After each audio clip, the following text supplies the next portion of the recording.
Langdon Dinsdale, welcome to the podcast. I really appreciate you coming on, man. Got to start with the most recent event that just came up in your life is you were on American Ninja Warrior. Yes, I was. Tell me about that, and not just about that experience in general, how long you've been training, that type of stuff, but Yeah. I believe you're also a first on the show, which I'm can you a explain what that first was? 38-year-old, 39-year-old rookie, I guess they call me. Yeah, it was wild. I've always been someone who's been pretty obsessed with all types of movement. I've studied everything there is to study about movement and tried to pursue like challenging myself in all different ways. And I found a ninja gym for my kids in the area, and I took them over, and they were just kind of taking a class there. And then someone was like, "Hey, are you doing the competition this weekend?" And I was like, "What do you mean competition? I thought this was for kids." You know what I mean? And so I ended up signing up just to see what it was all about. And I ended up doing real well at the competition. And then they're like, "Oh, now you qualified to go on to the regional championships." And I was like, "What do you mean regional championships?" You know what I mean? And so then I ended up doing real well and went all the way through and made it to the world championships that year. And I'm kind of someone who works with athletes behind the scenes. I'm not an athlete anymore. You know what I mean?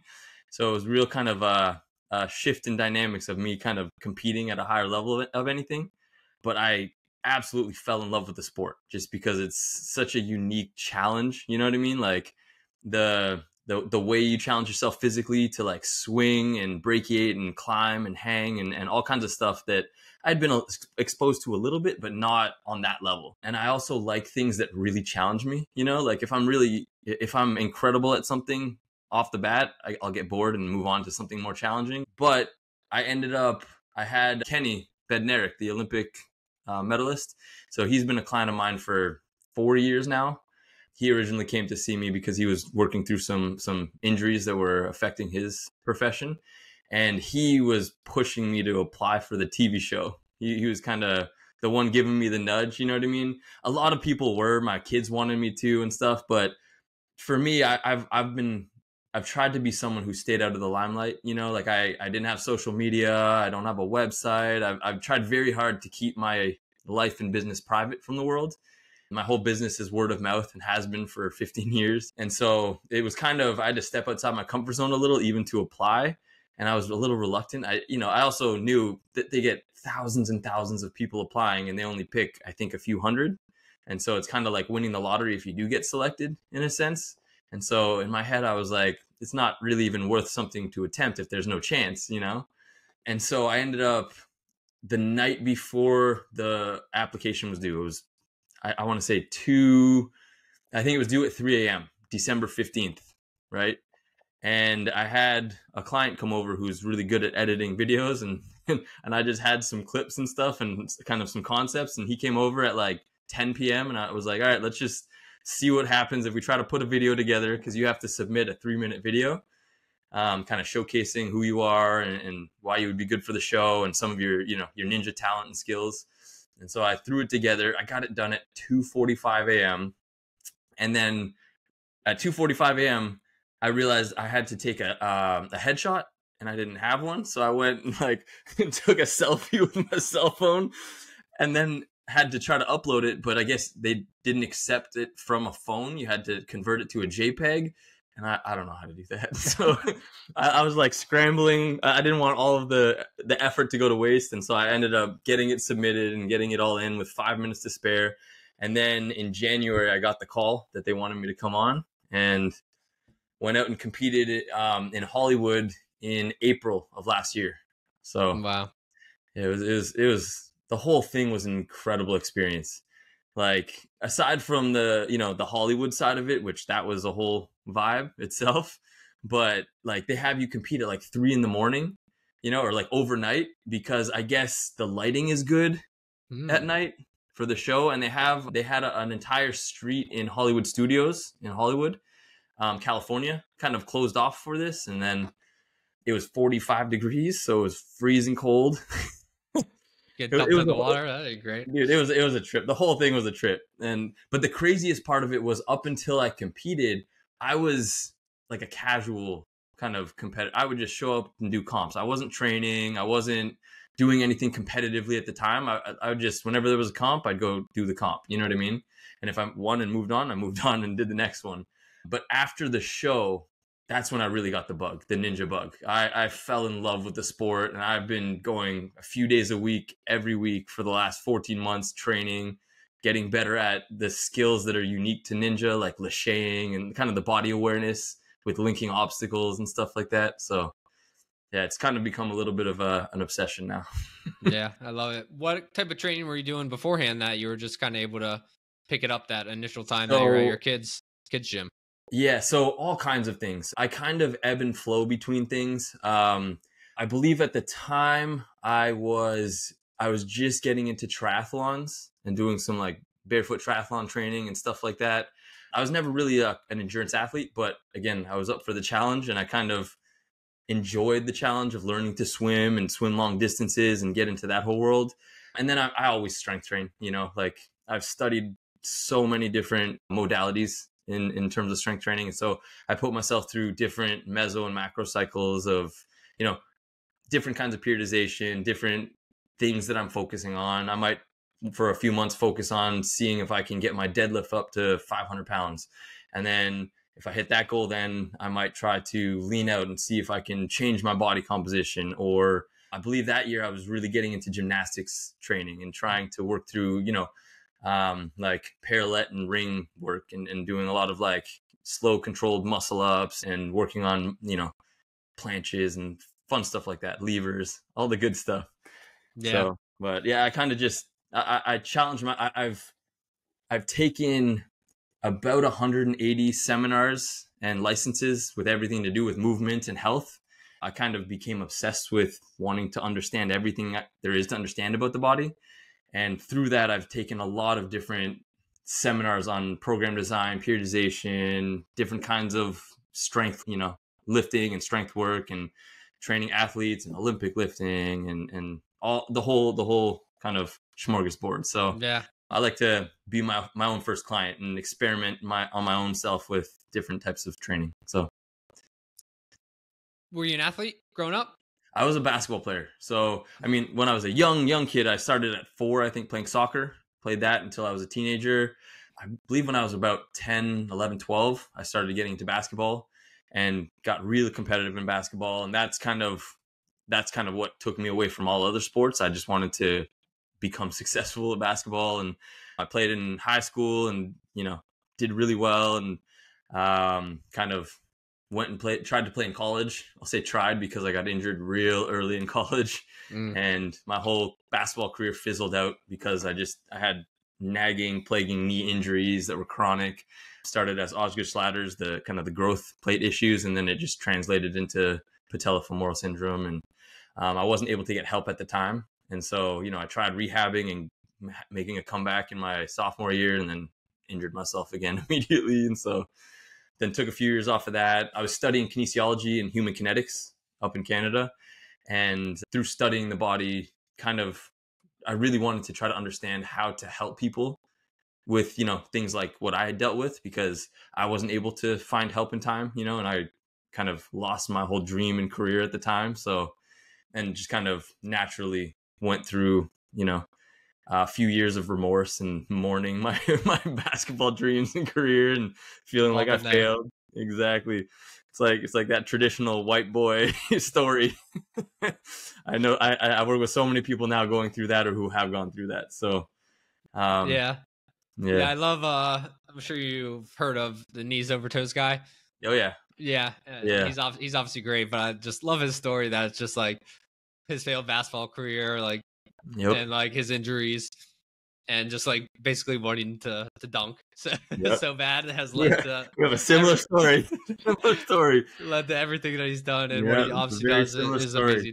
Yeah, and I agree with a lot of what he says and puts out there. It's awesome. It's nice when there's people putting stuff out there, because there's a lot of not ideal stuff out there and pop culture fitness stuff, and a lot of the fitness industry to me is reverse engineered movement. It's missing the nail, you know what I mean, in terms of trying to really help people with what they're trying to do through movement. So yeah, it's nice when you see people who are putting good quality stuff out there. Yeah, for sure. Then part of the American Ninja Warrior, and you also mentioned it a second there, is Barefoot. You the American Ninja course barefoot, which maybe have Yep. been a first, Yeah. I would assume Yeah. as well. Apparently it was the first time they let someone. I believe there was one year where someone lost a shoe partway through a course, and so did part of the Okay. course, Yeah. barefoot or something. But it was wild. They almost didn't let me. They had to go through a pretty rigorous legal department and the R&D and the producers. The day before we filmed, after a couple months of planning, they told me that there was a good chance I wasn't going to be able to compete barefoot, even though I haven't really worn shoes for much of anything in the last 7 years. You know what I mean? 8 years now. But they were like, well, there's a chance we're going to have to make you wear shoes and then say, oh, we made him wear shoes, even though he doesn't wear shoes. You know what I mean? But the day before they came and the producers were all hyped and they gave me the green light and they were like, we're going to let you do it. So yeah, it was pretty awesome. Yeah, that's great. Then you said you also do triathlons barefoot, but you also just live life barefoot. And as much as I can. When did you originally start that? Or you said 8 years ago, but like what initially brought that on? Yeah, so it's actually pretty ironic. Through high school and through college, I sold athletic footwear. I was like a shoe guru kind of guy. I was the guy who was studying, human biomechanics, but also selling people on fancy technologically advanced footwear for sports and athletics. And being a basketball player, I was a huge sneakerhead. I had a collection of over 100 basketball shoes, and it was a big part of my identity was shoes, and I loved it. But through studying the complete human opposite body, way on that, right? Like I went from hard this way to the hard opposite. Like haven't worn shoes in 8 years.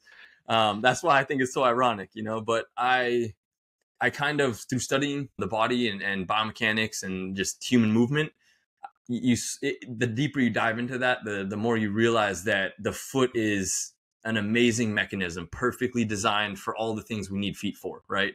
And the less you use it, the weaker it gets. A lot of the footwear of today, it's designed to do what the foot should be doing. So they put the cushioning in there so that your foot and your joints don't have to do any of the cushioning. And then they put like all this fancy stability and all these fancy names of technology in there to try to sell their footwear. But really at the end of the day, it's kind of like if you've ever had like a broken arm and you had a cast on your arm, and after a few months you take the cast off, and because the arm wasn't able to do much, you've withered away all the muscles, right? Shoes are like casts for your feet. When you walk around in them, you're letting the feet get weaker every step you take because your body isn't having to do the movements it's designed for, right? And the feet are complex. There's tons of ligaments and muscles and bones. There's so much going on in there. You know what I mean?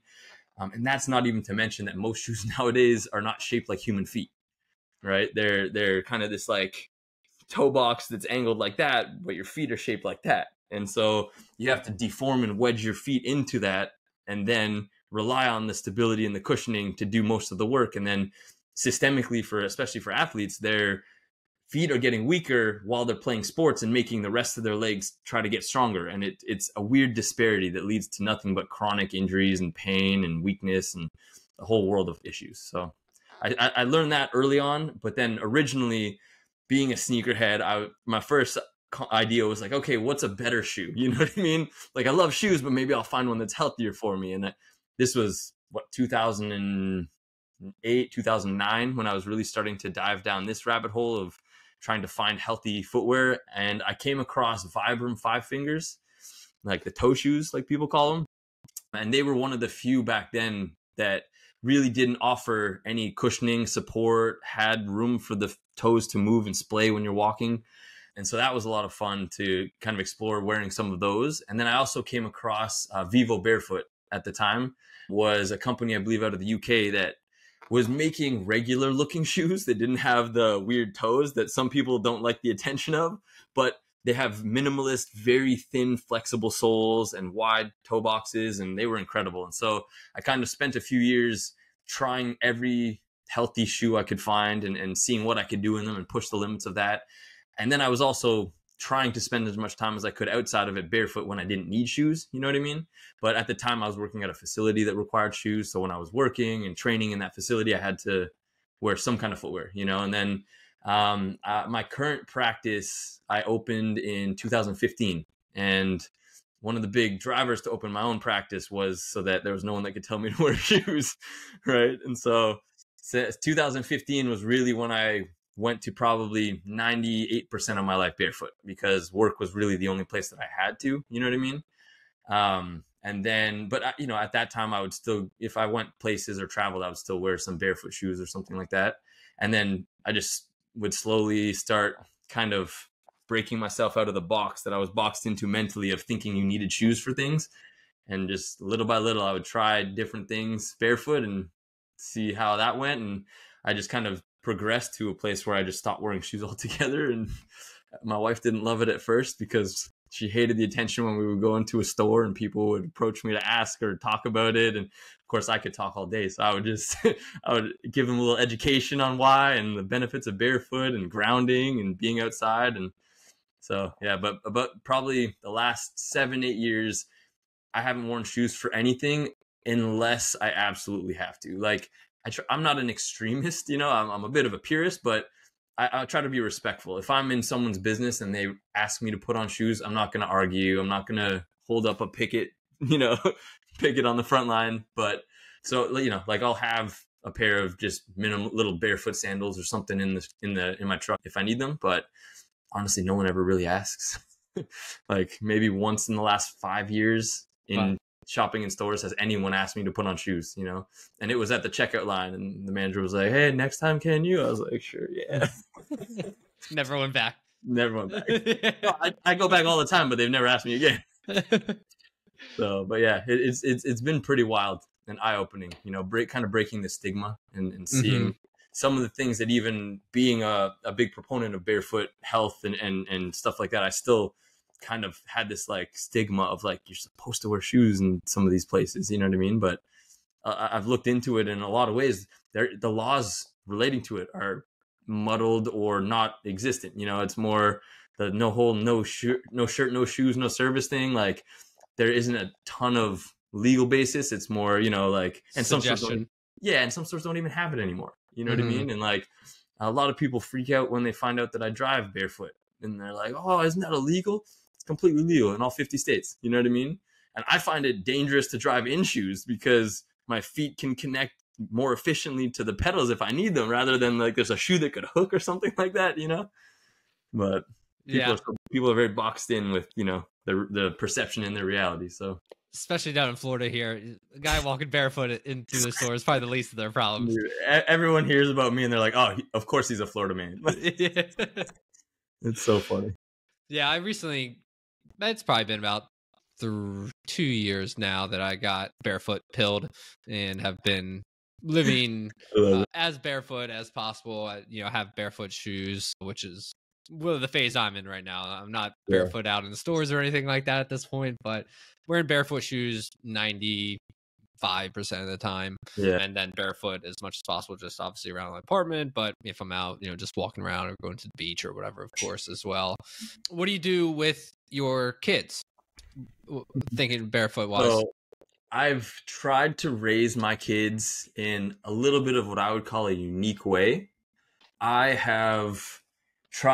really try to raise my kids to be critical thinkers who can make their own decisions. So I teach them what I feel is healthiest and best, but I want them to question, and I want them to ask those difficult questions and never be scared to question even me or our parenting. And so with the footwear thing, we have always spent a lot of time outside barefoot, and they love it. I have one daughter who is old enough now that she's kind of getting into the whole, like, there's the fashion side of footwear, and she likes that. And, you know, so she's leaning a little bit into exploring that. And I'm on the sideline trying to show her the healthy versions that look like the stylish ones now, you know what I mean? But I let her make her own decisions for the most part. And I assume she'll go through some phases of trying some different types of footwear and inevitably someday end up back with what's optimal and healthy. But I try to not like force anything, because I don't want her to then crave to rebel when she gets older and go and end up in like high-heeled stilettos to resent her dad who always forced her to be barefoot, you know? But yeah, it's one of those things where we're doing something called unschooling. Have you ever heard of this? No, I don't think so. So it's a version of homeschooling where there's no curriculum and there's nothing like, no, it's homeschooling, but without any schooling. So basically my kids have never really done any curriculum based stuff. And so my kids, there was a year where we put them into a Montessori school, which was kind of like a Waldorf, Montessori, Steiner based system where a lot of people have heard of Montessori, but it's a little bit more directed with what's best for the kids rather than a curriculum to follow. And have you ever heard of Rudolf Steiner?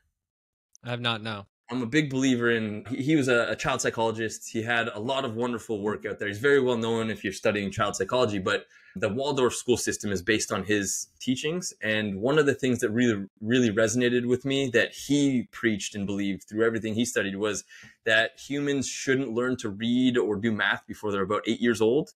And if you do, it actually severely hinders your natural development of your brain at the younger ages. And so the Waldorf school system, they do that. They don't start teaching kids to read or do anything like that, with their brain until they're 8 plus. What is the mechanism of that? Like, why is that harmful? So basically, the easiest way to explain it is more like a wide lens view. Children's brains are not meant to be sitting and processing linguistics through symbolism and doing, refined mathematics at the younger ages. They're naturally, and the easiest way to think about what's natural is what we have always done for all of human history up until very recently in the last century or two when they put schools in. But no kids were learning to read or write. That was not a part of human development. You're meant to be exploring the physical environment, learning to use your imagination and create things in your head, and kind of like life is a science experiment kind of growth, right? And so when their brain is then forced to focus on that type of learning, then it has to sacrifice some of what it should be learning and developing at that age, right? And so there's a lot of studies about this that have shown that kids who wait until they're 8 to start learning to read, by the time they're 10, they're eons ahead in terms of grade reading levels than 10-year-olds who started at 2, 3, and 4. Because if you wait until they're ready, it's very easy for the brain to pick it up. But if you force it early, then they struggle through it. And then the other big side of it that I really believe is that they won't enjoy it as much for the rest of their life because they didn't learn it through enjoyment. They learned it through force, So my oldest daughter, she, we would do phonetics and she'd know what letters made what sounds and stuff like that. But she was about 7.5 when she really started to want to learn to read and write. And she the way she did it was she asked me if she could start writing letters, like snail mail letters to her cousins. And so just through going through and helping her write the letters and her figuring out in about a month, she could read and write perfectly. And It was insane how fast and fluid it happened. And now she's a bookworm. She's 10 right now and she loves reading and she reads all day. And so it's kind of been neat to see, because no one really knows what they're doing being a parent. You kind of have your theories and maybe from your life or what you read, but it's all a big experiment and you figure it out as you go. Contrary to thinking your parents know everything when you're growing up. You know what I mean? You grow up and realize they didn't know what they were doing. Yeah. That's fascinating though. But I don't know, it kind of makes sense that if you just let kids naturally follow their own curiosity, as long as possible, that is going to what leads to the best outcome because they're engaged, they're present, they're excited about it. And so they're naturally just going to be more focused on it and care about it more than school in general. Yeah. Where if you can kind of teach a kid to enjoy learning, that's more valuable than anything you could teach them in terms of knowledge, right? Because if the rest of their life they're curious and hungry to learn and enjoy the process of learning, anything can be learned now with the internet. You know what I mean? Now, I'm not saying you can't benefit from certain aspects of school, possibly. I don't think my kids need any version of it, and I hope they never go to a school for anything. But everything that you could learn in school, you could easily learn without school. And that's a big thing that I believe. You know what I mean? There's now being, a grown up in the workforce who's an expert and specialist in certain things. There's not much that I know now that I use in my daily practice that I needed school for. Like I could have just read books and taken seminars and learned it all on my own without spending my first 20 years of my life sitting in a classroom, being told to sit down and not play when my body wanted to. And it's been really fascinating seeing my kids, because I have a 3-year-old son and a 7-year-old and 10-year-old daughter. And they're some of the happiest, most wildly intelligent kids. You know, like their logic and how they critically think and question, it stumps me half the time, and it forces me to look deeper into things, you know, because I heard this a long time ago from a mentor of mine named Paul Chek, who probably 15 years ago. He was one of the first people who his whole program really pointed me in the path of wanting to learn more the holistic side of health, right? And so I went through his whole program, and I've done all the levels of his holistic lifestyle coaching program and all the many courses on scientific conditioning and training he's put out. And the IMS, his integrated movement science courses, I've gone through the first 4 levels of that to be a Chek practitioner. And one thing that always stuck with me, there's a couple things that stuck with me from him, but one of the big ones is that if you're not assessing, you're just guessing. And that's why I have such an assessment-based approach with people, right? And just the way that he looks at the whole person for every issue, you know what I mean? Like, it's not like our whole system is so compartmentalized to me. There's a whole, like, a lot of people slip between the cracks of the specializations, you know what I mean? Or the specialists. And there's a big need for people to connect the dots or bridge the gap between those. A lot of the most complex people I work with, because I work with a lot of people that have very unique, specific issues, you know? I don't only specialize in one sport or one person, but a lot of people, they kind of end up spit out, you know, between all the different doctors and pain specialists or hormone issue, you know, kind of consultations. And then they're like, I'm on medicine now and I'm worse than I've ever been. You know what I mean? Not to say that there isn't a time and place for things like medicine and surgery and everything like that, but most people need a much simpler, wide lens view approach to healing.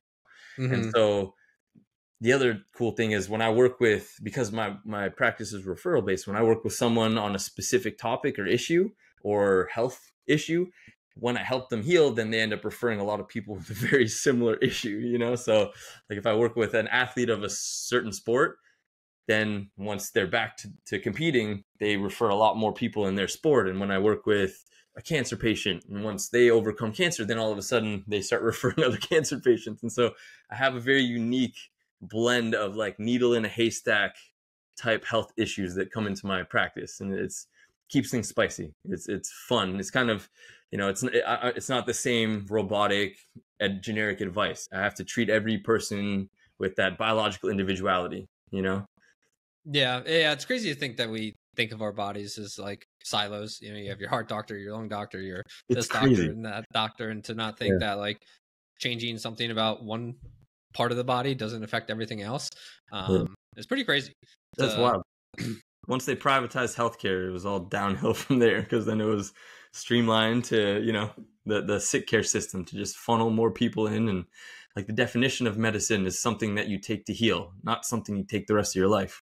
Right. But then that's now what people consider medicine. It's like, oh, I got to take this pill every day for the rest of my life because my body can't function on its own.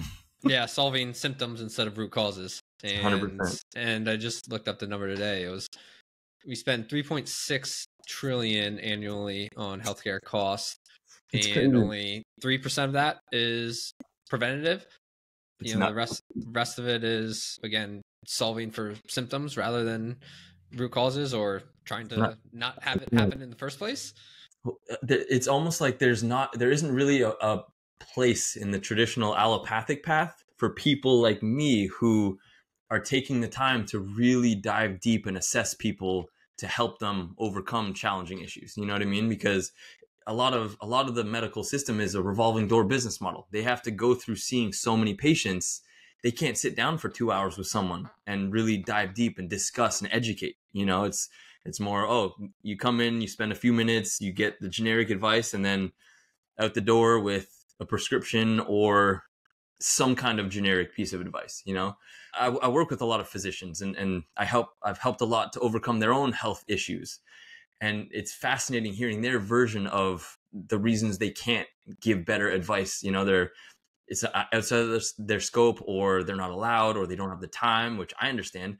If I could only spend 6 minutes with a patient, I don't know if I could really help them much. Yeah, it's you know what I impossible. mean?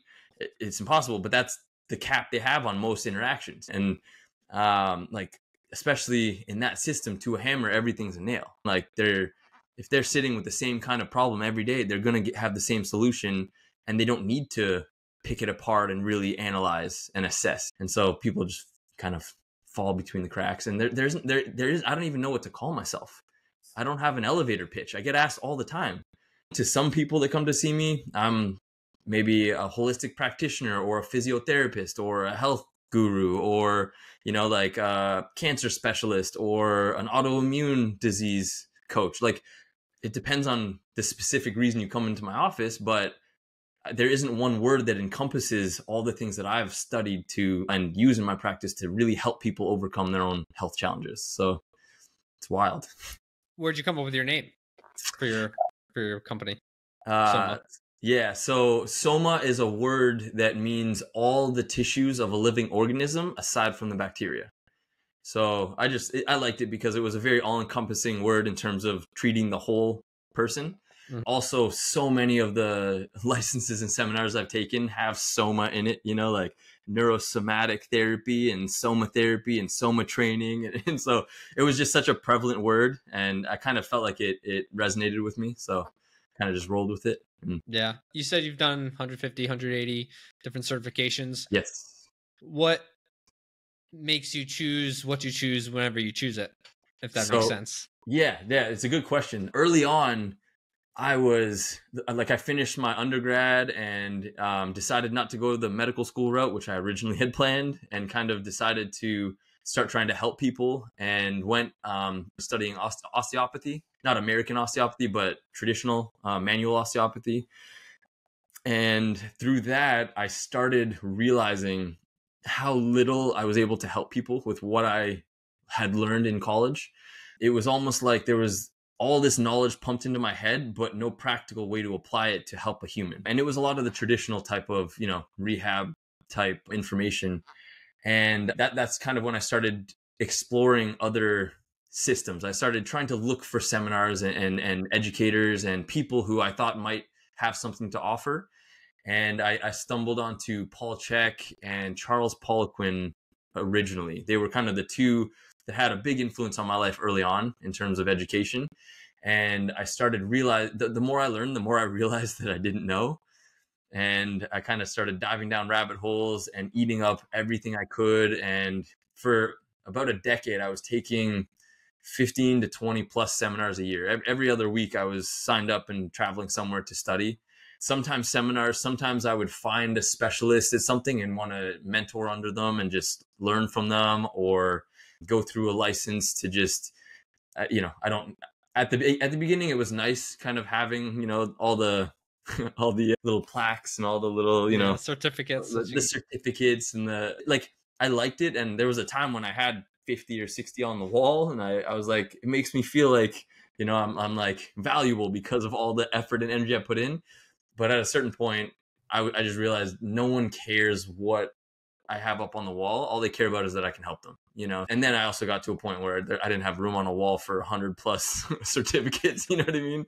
But I started anything that going through seminars, I would meet people and they would turn me on to other seminars that they enjoyed, or other instructors or systems that they liked. And I would explore at first everything I could, and it really started off with a lot of movement and nutrition. Those are kind of the two simple baselines. I was eating up every movement seminar I could take anywhere all over the world. I was doing like DNS, dynamic neuromuscular stabilization, through the Prague School of Rehabilitation, and the Czech Institute had their whole movement side of things, and the Poliquin Institute, and which he then turned into Strength Sensei before he passed away. But there was a whole bunch of education on movement through that. And then I was studying under Ido Portal and going and traveling to study under everyone I could find anywhere that was teaching anything about movement. They weren't all amazing. Like early on, there was a lot that I took where I was like, that was a wasted weekend and I didn't get much out of it. But the ones that did open my eyes to new things or challenged what I knew, they would kind of I had this hunger to just eat up all the information. And I became, in a sense, probably I had a bit of an unhealthy addiction to studying and learning, because, you know, I was either reading a book, listening to an audiobook or a podcast every minute of the day that I wasn't working with people, and then traveling every weekend to go study somewhere. And there was a big learning curve at first. And I remember I would have weeks where my brain was just overwhelmed with information, but I just wanted more, you know what I mean? And then I branched out into studying orthomolecular medicine and supplementation and like biosignature modulation through Charles Poliquin, and then a lot of neurokinetic therapy and getting into the functional neurology side of things and proprioception, deep tendon reflex therapy, PDTR. And I found so much value in all these, and studying the brain's role in movement was fascinating and powerful. And then through that, then I started getting into the body work side more and really dove down the somatherapy path of studying under Guy Voyer, who's a renowned French osteopath. And he has some of the best information out there for someone who's looking to help people in terms of movement or hands-on body work. And then studying pelviology and spinology through him and his school that he has. And then just, you know, neurosomatic therapy with Paul St. John, which is over in Tampa. So that was nice. I didn't have to travel for all that. And then I got into Dr. Andrea Spina and the functional range systems. Every one of these things offered something so powerful to me in terms of me shaping a very good understanding of human movement and what can help people and also what can't, and, you know, isn't as effective and beneficial, because like I said, there's a lot of movement modalities and strength training and fitness fads in the world that are not ideal for humans. I think I read that statistically, people who work out in a gym are more likely to get injured than people who sit at home on a couch and never work out. And the gym originally was supposed to be to prevent injuries, but now it's more dangerous to work out than it is to sit around and eat junk food. But part of that is because of the improper prescription. I think it's another thing I learned from Paul Chek. You know, there isn't necessarily a bad exercise, but there's improperly prescribed exercise. And, you know, you could find a time and place for almost any movement, no matter how silly it looks. There could be a sport-specific reason or a functional reason, but a lot of the bodybuilding style patterns, if you're not a bodybuilder, might not serve you if you're trying to get your joints healthy and, you know, keep your quality of tissue and your fascia, you know, well lubricated and stuff. Yeah, not the most flexible guys. Yeah, exactly. You know, and of course, seeing that some of the best looking people physically are some of the sickest, you know, and they're the ones that are worshipped, and people are like, what do you do? I want to copy what you do, because obviously that's what makes you look perfect. But then those people are not all, but a lot are very sick, you know, and hormonally dysregulated, and like they're sick fit people in a sense. They're people who are going to have health problems if they don't already. I remember about a decade ago learning that the average lifespan of a bodybuilder was 45 years at the time. And like, those are the people that are working out the most, you know, and if working out more equals shortening your life, maybe that's not the kind of working out some people should be striving for, you know. But I know a lot of bodybuilders, and I work with some to help them with their problems, you know, and some of them, they want to live fast and die young. They don't care. So, you know, more power to you if that's what you believe. But what do you think some of the most overutilized movements or just types of working out are that people do that are doing maybe kind of more harm than good? That's such a fantastically loaded question. I could talk all day about this alone, but wide lens view, I would say, in terms of a big picture group of type of movement, machine-based exercises, such as the traditional ones that you see in most big gyms, where it's moving a weight on a track with a plate system. I think those are probably the most overused and unnecessary tools for most people, because they're not neurologically demanding, right? I remember I was studying with a biomechanics specialist a long time ago, and he, in his seminar, he was touching on this stuff, and he went into saying the leg press is the best pattern you can possibly do for your body, for your lower body. He's like, to get in and out of it, you have to squat and lunge and twist. Don't ever use the machine, because that's terrible for you. But getting on and off of it is so good for your joints. And it made so much sense, because when you push on a track on that, that's a good example, a leg press, unless you're using it as a burnout at the end of a set where you don't need much neurological demand, it's disassociating your trunk and core from your legs and then putting a lot of load through them. So it's in a way detraining your brain to not use the core and trunk with the legs cohesively, but separate. And then you're going to stand up, and then your brain doesn't have any way to use what it just learned and did in a real functional setting in real life, you know? So a lot of those things, they're trickle down designed to grow a muscle really big, right? They were created for bodybuilding, and they do a great job of that. They isolate one direct bias of line of tension in a muscle and then beat it up so much that it forces it to grow through the muscle damage and stimulus. But it doesn't help the joint to be any healthier or stronger. And aside from that machine and that bigger muscle, your muscles aren't stronger in real life. They get weaker in a sense because they're deconditioned. And you'll see some of the biggest, strongest, most muscular guys. I shouldn't have said strongest, because they're not the strongest. They're the biggest and they look the strongest, but a lot of them can barely do pull-ups, and they're not lifting heavy weights, but they're humongous. You know what I mean? And of course, there's always outliers, and you can't talk in absolutes with this stuff, because for some people, they absolutely need machine work. You know, like if you're post-surgery and you're going through the early stages of rehab, you don't want to have to integrate the stabilizers. You want to be able to go through some phases of using machines like that, you know? Or if you're a bodybuilder and you want every muscle to be massive because you're going to get judged on every striation, then you need that kind of machine, you know? But for the general population, I think all machine work and Smith machines and things where it's locking your body out of reality of movement in three-dimensional, you know, proprioception, and locking you into a track, it just, the lack of neurological demand makes it so devastating in terms of ruining your joints and carrying over to real life. You know what I mean? Another one is that, you know, there's always controversy about all of these, but one that I see a lot is planks, right? Like stable planks. Not that some people shouldn't. If you're a gymnast or if you're training certain patterns where you have to concave and engage, like, I get that. But for the general population who has upper cross syndrome and is flexion intolerant because they're sitting on computers all day and you know, like, they aren't living a normal life. They're sitting in chairs. They're not extending ever in their world.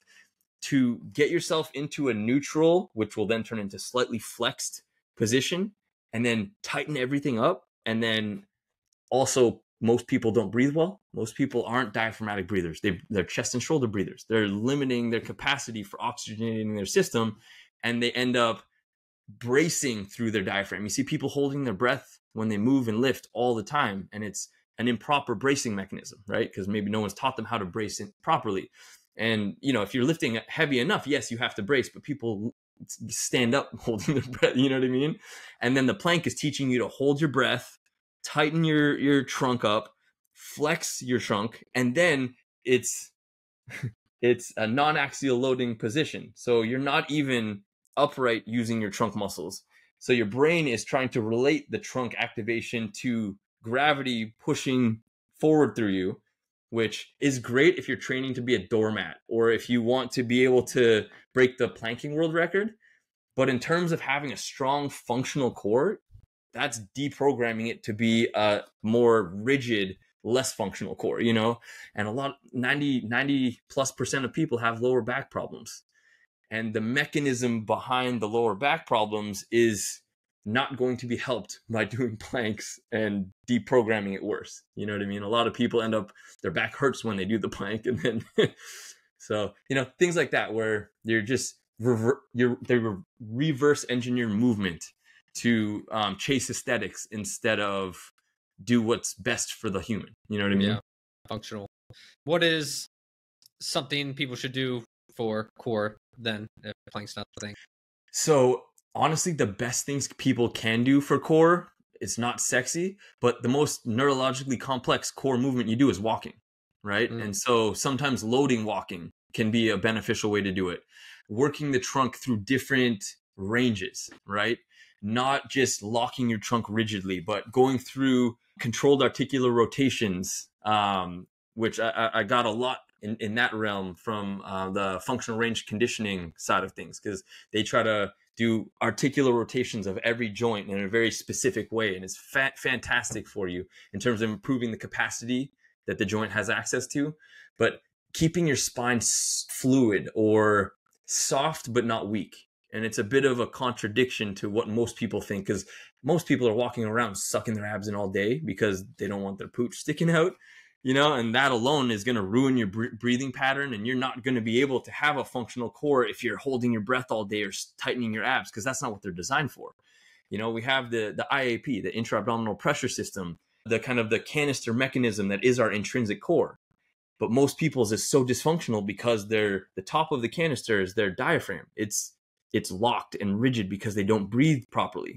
And then their pelvic floor half the time is very dysfunctional and not engaging properly in relation to their transverse abdominis. So most people are just such a unique train wreck of posture that I wouldn't want to give generic advice to a crowd like this of, everyone should do this one exercise. Mm-hmm. There are some people who need to isolate certain components or subumbilical rectus abdominis flexion, but if there's not an expert to teach them how to isolate the part they need, they're just going to overtrain the supraumbilicus part and end up with a worse kyphosis. You know what I mean? But a lot of people do. They need to learn to brace and breathe. They need to, even things like squatting and patterns where you're lifting weights with your whole body. Those are amazing ab exercises, right? Because your abs are meant to support your spine and your trunk while you're moving, not only rigid. So it's even something through ninja warrior training or obstacle training that I've learned is what it takes from your core as a prerequisite to be able to swing and throw yourself 10 or 15 feet and catch something. You know what I mean? You need to have insane levels of control and strength in your core. Yeah, for most people, they just need to move more. That's the simplest answer. They need to just challenge their body in ways that they don't normally, because we all live sagittally so much. Not a lot of people live in the transverse or the frontal plane anymore, and so incorporating some movements in those planes into your patterning, things like infant development crawling patterns or bear crawling patterns, things that are challenging the body in a movement capacity, but not a rigid capacity. I think that's some of bang for your buck, the best things that people can do for their core. Fascinating. So what other weird stuff do you do personally? Gosh, where do I start? So, I mean, the barefoot thing is probably it's so funny that that's one little thing that I do. And now it's become like who I am online. Like I'm like the barefoot guy, you know what I mean? And everyone's going to think that's all I do. And I probably only train people's feet in my practice. You know what I mean? Yeah. So I've really tried to explore walking the walk in all aspects of optimizing health, because like I really believe that if someone comes to see me and they hear me preaching something that they should do, but then I'm going inside later and doing the opposite, I feel like their soul is going to call bullshit on me. You know what I mean? Like deep down, some part of them is not going to buy in or have faith or trust that I can help them.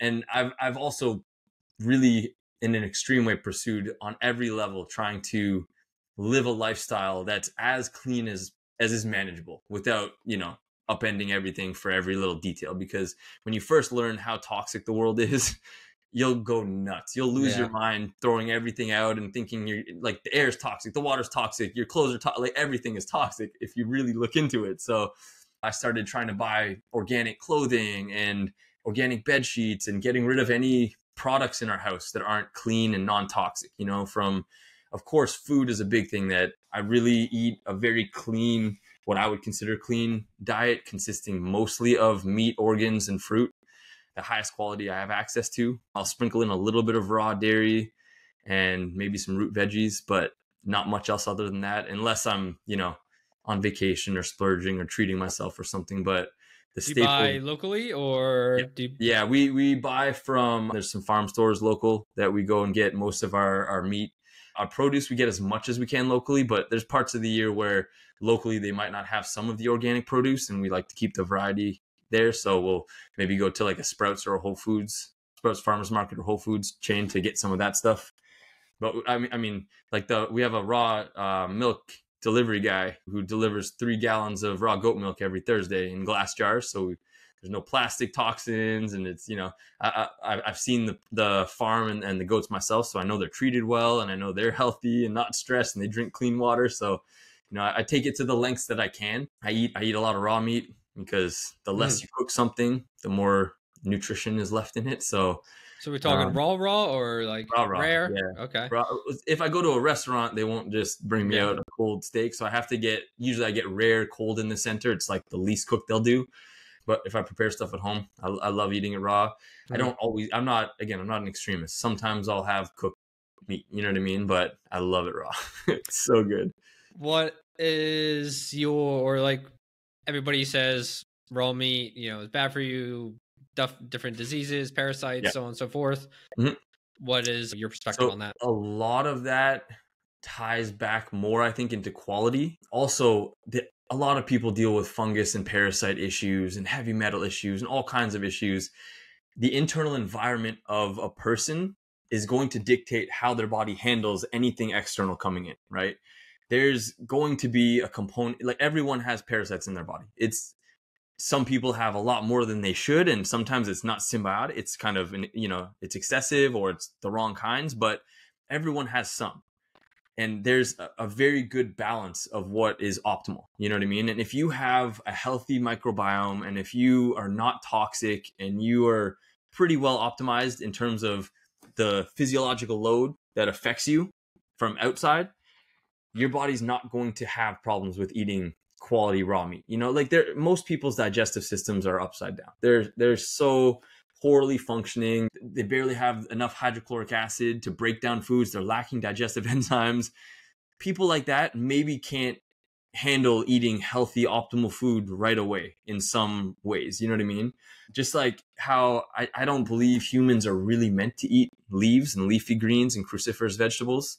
I think they come with a lot of plant protective chemicals, and people with weaker digestive systems are going to be more affected by that, so they might need to cook their spinach if they're going to eat some to make it a little easier to digest and break down.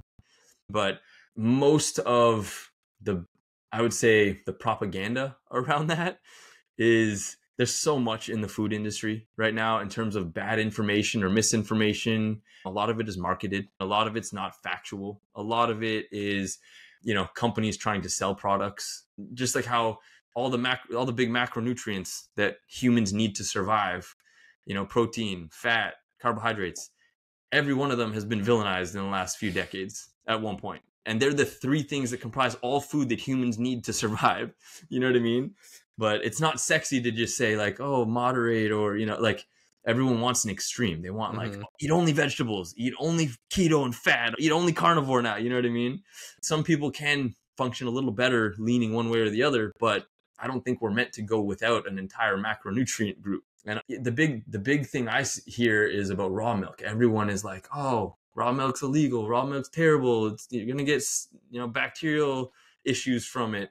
And I've been drinking it every day for 15 years, and I haven't been sick in about 15 years. You know what I mean? So it's probably a coincidence, but like my kids have never been to a doctor or a hospital. To me, they're kind of the proof in the pudding of a lot of what I practice and preach. And I do believe in like seeing them never really having any issues and getting sick, when I see a lot of kids around them that are pretty chronically sick, that alone is pretty eye-opening. And I don't know how parents do it when their kids are always sick. Like I would be so worried if I had a sick kid or something like that. But no, like raw milk is one of the healthiest things you can consume. It's insane how beneficial it is for us. But in 15 states, I believe last time I checked, it's still illegal. Like you go to California and you can buy raw milk in Whole Foods, but you come to Florida and New York and they have SWAT teams raiding raw milk farms and arresting the farmers because it's against the law to sell it, But in Florida, there are always ways around it. Not for human consumption. Yep. Or just for animals. Yeah. So don't be scared if you see that on the label. It doesn't mean it's not for humans. Yeah. But they're not allowed to say that, but we can say it. Yeah. Yeah. That's where I get my raw milk from. Just like a little health store. And that's the label, not for human consumption. And there's lots of stores now popping up and selling it.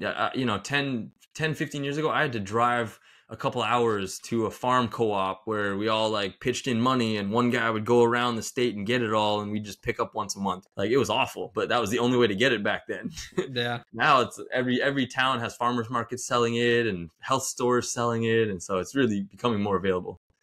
Obviously the state of American health is not in a good place, but I am optimistic about things like raw milk, things like just like food quality in general are becoming much more prevalent. I know it's still very niche, just like in the world that I live in like the health sphere, but it is, you know, I would say, you know, 5 years ago, I didn't know about it. And so more and more people are waking up. I think you're absolutely right.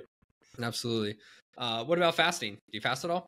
I love it. Yeah, I do 120-hour fast every 6 months. So I'm going to be doing one in the upcoming months. Last one I did was in January, but 5 days is the sweet spot, I find. I try to do kind of more a traditional osteopathic fast where I don't consume a lot of solids the first day, the last day before and the first day out, but I do nothing but water. I've heard of some of the new trendy fasts coming out where people are drinking, you know, bone broth on a fast or juices or supplements on a fast. That's not a fast. Yeah. You're starving yourself from some things, but you're not fasting if you're consuming anything. I believe that even if you brush your teeth with flavored toothpaste or chew gum, the flavor is going to create a hormonal cascade in your system, expecting the carbs that you're tasting, and that's going to affect your body's autophagy and recovery from the fast. And most of the magic happens after the first 48 hours. A lot of the most recently studied information is all about the 30%, you know, regrowth of your immune system at 72 hours of fasting. And I think recently I've also heard a lot of studies showing that like a 5-day fast once a year lowers your chances of cancer by something like 80%. I've heard as high as 80%, you know? So, I mean, I think fasting's fantastic. I think everyone should fast. I don't think humans are meant to eat all day, every day, their whole lives without taking a break. And there's an innate benefit from fasting that I can't even find words for. Like the connection we are supposed to have with food that we lose when we're just stuffing our face constantly. When you go a few days without food, you really feel that connection. And then when you go back to eating, most people, I'll say, tend to have a bit of a better grasp of not self-sabotaging through food, you know, and eating more like what their body needs rather than what their body craves. So, yeah. But you fast? Yeah, I'm actually 48 hours into one right now. I love it. I love it. It's so good. I have never gone over 72, but the goal this time is to do at least 100. And nice. So Dude. The goal would be full 120, but like I said, 72 is the longest I've been so far. But this is by far the best I've felt in a fast 48 hours in. You know, obviously a few hunger pains. But if this isn't your first one too, the first fast or two people go through, their body has a lot more deeper healing to do. And usually on the second day of the fast, that's when people will feel what their body's healing. You know what I mean? A lot of people will get hit with dizziness, keto flu type discomfort, or lightheadedness, or headaches, or sore throats. After your second or third fast, you don't have that anymore because now you don't have decades of sickness built up in your tissues to heal from. It's more just the last few months. But after 72 hours, when you go there in the next couple of days, it gets so easy. It's so easy. Physiologically, it's so easy. You don't feel hungry anymore. You're mentally a little more clear. Depending on what you're doing, you might, you know, want to sit down a little bit if you're exerting yourself too much, but it's fascinating. Like all the hunger for the first and second day, all that hunger is gone. And every day it got easier.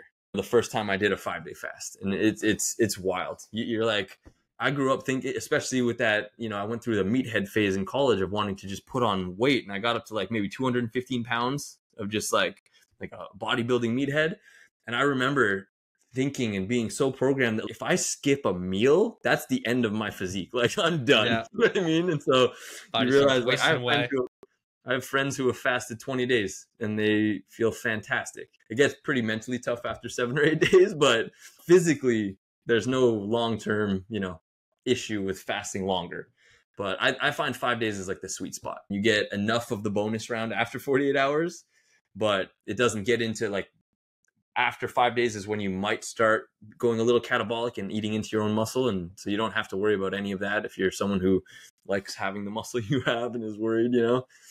but you usually lose a little bit of weight, but gain a lot of it back. Yeah, I've been doing 72 hours once a quarter, kind of just like as the season turns. Yeah. For about 2-3 years now. Before that, would do 24, 48 hours. Yeah. Just as a practice every couple months as well. Awesome. Before that, and so yeah, it's been a eye-opening journey to go on. I think fasting is one of the most powerful tools that, again, you kind of look at like you're crazy if you do it. I absolutely agree. I hear people that are like, I'd rather not live as long than go a few days without food. So if that's where you're at in life, cool. No one should argue against it. But yeah, I think it's super powerful. I'm not as big of a fan of intermittent fasting. When we're talking on the topic of fasting, I know that's pretty popular. A lot of people love intermittent fasting, but a lot of women's bodies and physiology don't handle fasting as well as men in general, just because of their phases of their menstrual cycle and different aspects of things with their hormonal balance. But I do find a lot of value in intermittent fasting for people who overeat chronically and have an issue with managing how much they eat, because then for them, eating less is just going to help them. You know what I mean? If that's the big thing they're doing wrong, intermittent fasting is great for you, because then you won't chronically overeat and you'll get healthier, you'll lose weight, et cetera, et cetera. So then do you think about circadian rhythm at all with clients yourself, and how does that go into play? I'm a big believer that Dr. Sleep is the prime doctor. It's the most important of all of the factors that affect recovery. How much sleep do you get? I'm about a 9-hour a night sleeper. My wife's more 9.5, 10 hour. I've read that women tend to need a little bit more than men, but my kids all get 12 and they're great sleepers. But with every client I work with and everyone who I talk to that would listen, I would tell them that sleep is the one thing that you should put some energy into improving. I believe that there is some weight in the timing you sleep, because from 3 days of being out of your mom's womb, your hormonal system maps itself according to the circadian rhythms of the moon sun cycle. And so if you live too far out of the time zone you were born in, that can have an effect on some people, and you can be a little bit of a later chronotype or need to stay up later versus go to bed earlier. But 10 p.m. to 2 a.m. I've read is when most of the physical and physiological repair happens in your body. 2 a.m. to 6 a.m. is when a lot of the psychological and psychosomatic recovery happens. And so people who are going to bed at midnight after training for 2 hours that day, or even worse, if you're an athlete training, you're losing 50% of your recovery capacity by staying up late. I do also believe that if you're getting enough sleep, even if it's not at the right times, you're still going to benefit. Like, it's not an extreme difference, but in terms of optimizing, I would always recommend people try to get to bed a little earlier. You know what I mean? If you're someone who's waking up at 4 a.m. to go grind, don't stay up late. Like, you can't out train sleep debt, just like you can't out train a bad diet. You can't. Your nervous system just can't recover. You'll constantly be catabolic. You'll constantly be living in the sympathetic nervous system, where your body's just struggling to recover and more in fight or flight type response. I'm a huge believer in quality of sleep and depth of sleep. Like, yes, sleeping 8 hours is great, and sleeping under 7 hours is crippling for most people, unless you're like that small, very small genetic group of people who can go with only a couple hours of sleep. I've met some of them, but they're so few and far apart. And most people who say they're sick as dogs, and they just want it to be true, but it's not really. But if your depth of REM cycles in sleep is not ideal, because I'm a big believer that blue light is very stressful for your nervous system, right? So the spectrum of light that they call blue light, that you get with sunlight, but also with bright lights and computer screens and cell phones. If people are staring at that stuff a couple hours before bed, that's telling your brain it's time to wake up and party, right? And then you're going to try to go to sleep. Even if you do fall asleep, you're probably not sleeping as deep into your REM cycles, because your brain is a little bit more needing to kind of be ready to wake up. Have you ever heard of the book Why Zebras Don't Get Ulcers? I've heard of it, never read it. It's an awesome book on stress. I'll simplify the whole book into into one little paragraph. Basically, zebras have a very similar hormonal profile and response to stress that we do. And so that's why the author aptly named it that. But if you and I were down by a watering hole, right, and we're zebras and we're trying to just drink some water, and then a lion jumps out to try to eat one of us, and me, you, and our friend Kenny are down there, right? And then the lion jumps out, immediately in an instant, your fight or flight response kicks in, right? Your adrenaline starts pumping, your cortisol pumps, your blood rushes all away from your vital organs into your arms and legs so that you can escape in that moment, right? Your sex drive shuts down, your metabolism shuts down, all unnecessary kind of systems that you need in that moment instantaneously shut off so that you have the best chance to survive the stress, right? But then 5 minutes later, while Kenny's getting eaten by the lion, we're going to calm our systems back down, right? And then we'll walk right by them and go back to the watering hole, move on with our life and be calm as a cucumber, right? And we have this stress response that's not meant to be long-term. It's meant to be for moments and for short-term experiences. But most of us, because of our big human brains, if we went through something like that, we'd be in therapy for the next few decades and depressed and on drugs because we can't smile anymore and we wouldn't be able to sleep and have insomnia, you know what I mean? And we live in that chronic state of perpetual stress and our bodies aren't designed for it at all. And so an analogy I like to use is when people are sleeping, you don't want to be sleeping like your body senses that there's a lion breathing on you the whole night. You know what I mean? You want, like, if you watch bright screens right before bed, you're going to be sleeping like there's a lion there. If you have a Wi-Fi router on in your house or your phone's on next to you in the bed, right? That your body's going to sense the vibration and the electromagnetic frequencies and radiation and feel like it needs to protect itself against danger. And you're not going to sleep deep. You might as well have a lion next to you breathing on you. You know what I mean? So I'm a big believer, everyone, if you can get a Wi-Fi signal in your bedroom, you should unplug your router while you sleep because that heavily impacts the quality of your sleep. And it's even worse if you have children. I took a seminar with a gentleman who, he wrote the textbooks on microwave radiation, right? He's world leading expert in this. And I'll never forget what he said about it. He said, anyone who puts a Wi-Fi router into a children's school should be put in prison for how much damage they're causing to those kids, you know? And then in schools in America and Canada, kids are sitting on iPads with Wi-Fi all day long learning. You know what I mean? It's like, there's not much more you could do to create cellular damage and affect the growth of the cells in children, right? Mm-hmm. And so like we have our Wi-Fi router on a timer, you know, and it just turns off and turns back on. Is that like an app that you can set that up? No, or... you actually get an old school outlet timer.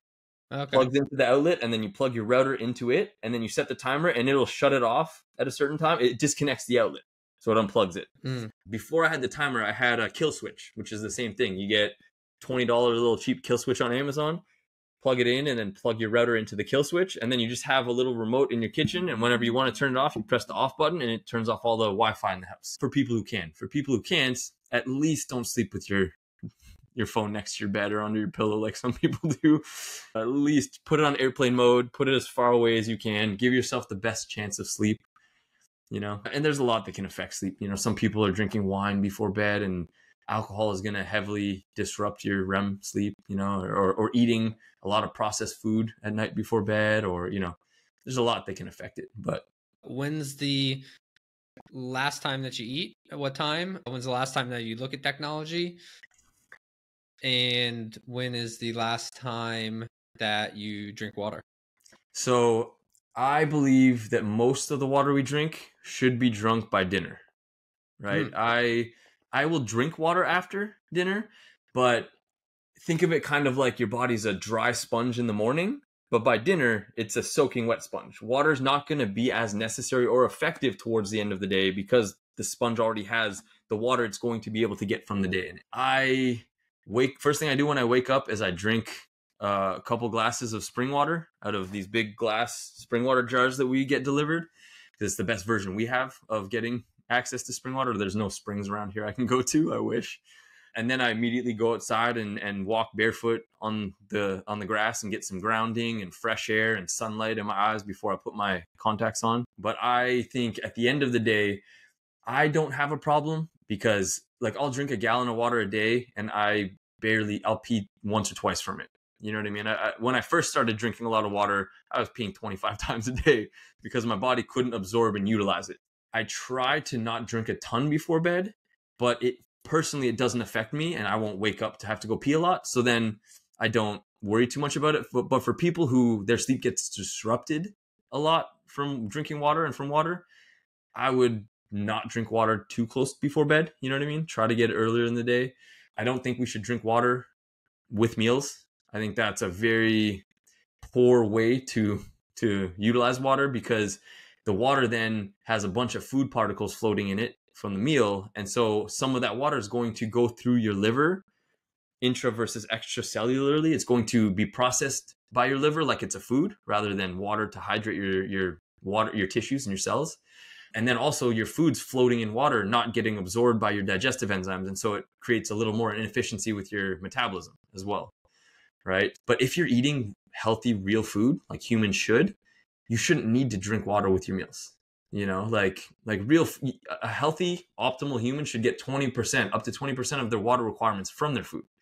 You know, if you're eating fruit, if you're eating, you know, like healthy, real food, it hydrates you as you eat it. If you're eating grains and, you know, like bread, cookies, crackers, pasta, donuts, whatever, stuff like that, it's going to heavily affect you and impact you. It's going to pull a lot of the water out of your system to hydrate it, to assimilate and get it out of you. Things like caffeine.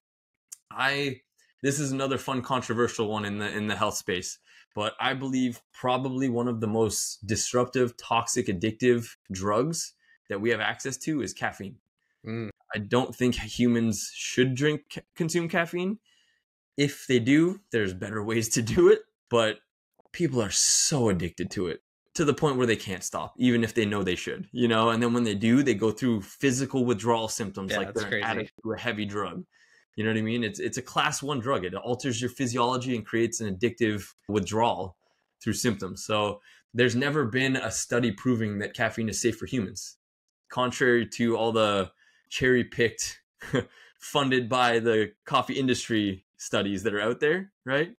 But not to say that someone couldn't potentially have it in their world in moderation, but I mean, there's mold now in most coffee that you can't get out, you know, and coffee. Have you ever read a book called Caffeine Blues? Again, heard of it, haven't read it. Fantastic book if you ever want to know even a little bit more about how terrible caffeine is for humans. And if you're an optimized human, if you're a healthy, active, you know, person who feels great and has no health issues, a little caffeine, I'm sure, isn't going to harm someone. You know, I'm someone who, like, if there's something that I feel is really, really bad, I don't want it ever in my life. You know what I mean? That's just how I live. So I haven't drank alcohol in well over a decade. I haven't eaten gluten or wheat or like processed things in over a decade. So I try to really stay away from those, but I'll find healthier versions that I'm okay with consuming sometimes. I've never drank coffee or caffeine, but I'll take that back. I took a caffeine supplement once, like 13 or 14 years ago, just in the gym setting when I was studying orthomolecular medicine and stuff. I wanted to see the effects, and it made me lose my mind. I was so like it was crazy what it did to me. And I was just like, I don't like that at all. I don't ever want to go through that again. You know what I mean? It was wild. But I know some people, they're doing it, and there's so much they're doing wrong. If you were going to consume caffeine, don't do it on an empty stomach. It's the worst thing you can do is a stimulant in the morning on an empty stomach in place of the carbohydrates that are supposed to signal kind of the startup engine for your blood sugar regulation for the whole day, which has a heavy impact on how your hormones are balanced all day. Your cortisol curve, to tie back into the circadian rhythm, it should spike. Your cortisol should spike between 6 and 9 a.m. But then you eat, and then the insulin production drives the cortisol down because insulin and cortisol are kind of like yin and yang in the body. And then after you eat, the insulin takes over, and then you run off of food. But if you don't eat in the morning and you take a stimulant, then your body is not going to be optimized throughout the day because of that. I'm a type 1 diabetic myself ever since I was a little kid. So I've had to take insulin shots 5 times a day for the last 30 years, Dang. 20 years, 25 years. Forget how old I am. Yeah. I'm almost 40. Together. So, yeah. I can't wait to be 40 because then I can just say I'm in my 40s. Yeah, I don't have to remember what year. But even that whole world, I've had to source real insulin from pigs because most of the insulin they sell is synthetic insulin-like stuff that's grown from yeast and E. coli bacteria. It's not even real insulin, and it's not ideal for a human. So yeah, I have to get my insulin from Europe because it's the only place that still makes some quality insulin that I can get from pigs. It's illegal. I'm sure that's not covered. It's illegal in the U.S. So oh wow. So I have to get it myself. I have to either fly to a country that sells it and buy it myself, or find a way to get it imported. Yeah, come back with a suitcase full of smuggling my insulin. Like, the cool thing is, like in Canada, insulin's not. You don't even need a prescription for it. You can just walk in off the street and buy it. But in the U.S., because they want you to go to the doctor, pay the doctor to give you a prescription, and then go to the pharmacist, it's a weird extra step that they just profit off of. It's not necessary. So any diabetic who isn't a brand new diabetic knows what they need and knows how to regulate it. And the doctor prescribing it isn't going to help you use it better at home. So it doesn't make it more safe or dangerous just because they're writing the script. But there's not a lot of logic in a lot of what's going on nowadays. But what was the other question? I know I got sidetracked. Just about what time before sleep. Tech. Yeah, tech and sleep. So I have blue light blocking glasses that I put on, and I'll wear those for maybe an hour before bed. I also bought blue light blocked light bulbs, or light bulbs that don't have the blue light, and I have them in my kids' rooms and in the main chandelier. In my Is that red light or red light? Not red light. Or? It's just a blue light blocking light bulb. Okay. So sometimes they're called PM or evening light bulbs. So they're just a little more of an amber color. But so if my kid's bedroom, if we have to turn a light on after the sun's gone down, it's not going to affect their sleep. And, and my kids go to bed around 8 p.m. and sleep till about 8 a.m. And they're great sleepers. You know what I mean? As long as we don't let them watch a movie late or, eat something they shouldn't, which we try not to. But I try to do the same thing for my wife and I. And with our phone, if we were to use it, it'd be very easy to put on the night shift and turn down the colors to make it more of a red color. But we don't really go on tech much at night. Sometimes we'll watch TV maybe to unwind at the end of the day. But I would say with food, that varies. So it depends, because I've played a lot with stopping eating at 6 p.m. versus eating right till I go to bed. I know there's some conflicting literature, and I've read both sides of the coin. If I was trying to lose weight, I would for sure not eat right up till I go to bed. But I have a pretty fast metabolism, and even if I eat a big full meal at dinner, I'm going to be hungry by bedtime if I don't eat something else. And that disrupts my sleep more than eating late. You know what I mean? So I won't eat heavy stuff late, but unless I'm indulging in some cannabis or something like that, and then I'll pick my poisons and enjoy it, enjoy the evening and eat some food, you know what I mean? But we don't really have anything that I would consider unhealthy in our house. Like the worst thing I'll do is make some organic white rice pasta with some raw cheese on it, or, like if I really want to indulge or something like that. But we don't buy the kinds of things to where if I was going to make some bad choices, they're really bad. You know what I mean? So, yeah. Then do you think much about just calorie intake on a day-to-day basis, or you just eat high quality food and eat till you're full? I eat till I'm satisfied. Try not to go till I'm full, because that's one thing that we do in America that the rest of the world doesn't do, and I don't think we should do. There's something called twisted bowel or twisted intestines that 98% of it happens in the US, in the entire world. And it's because Americans stuff their face when they sit down for dinner and eat way more food than they're meant to in one sitting, and they do it every day. And it's not ideal. And especially if people are not eating all day, skipping breakfast, not eating all day, and then stuffing, that's even worse for your health and for your digestive system and for your optimal hormone balance. So I have gone through phases of counting calories and tracking, especially if I was trying to do something very specific with my physique. If I was trying to compete to get on stage, or if I'm trying to put on a lot of muscle, I'll want to make sure that I'm getting enough of what I need to do what I'm trying to do. But if I'm not trying to chase aesthetics like that, if I'm just trying to feel good and be healthy, I don't think there's any need for neurotic counting, unless you're someone who's chronically over or under eating, then you're going to have to check in. A lot of women who are trying to lose weight, but do it in a healthy way, if you starve yourself to lose weight, on the back end, that's going to ruin your health, and also it won't last. And if you're overeating, it's going to be very difficult to lose weight no matter how hard you're training. And so for certain people, certain dynamics, certain demographics, yes, I think it's so beneficial. But in general, I haven't counted in a long time. I'm also sitting a lot lighter than I traditionally have because I ran a barefoot half marathon and trained for that a few months ago, and then some triathlons, and then the TV show. And doing all the ninja swinging and climbing, it kind of benefited me to lose a little weight. So I usually sat around 185, 190 for years. And then I'm sitting right now 170, 175, which is about 15, 20 pounds lighter than I traditionally would sit. So I've had to let go of the ego side of not having as big of muscles in my upper body, but it serves me well when I'm climbing around like a monkey. So yeah, so I'm here for it. Trade-offs. Yeah, exactly. You got to pick your poisons. Exactly. Well, Langdon, dude, I really appreciate you coming on again. This was an awesome conversation. I could sit here and talk with you all day. Yeah, man. But my final question for all guests is, what is your why? Why do you do what you do? My why is really what gets me out of bed. My one big love in life, I've come to realize, is helping people. Like, it took me a while to get to that understanding, but because for a while I was so into studying and learning and growing, and I thought it was just this growth mindset and I was hungry to learn.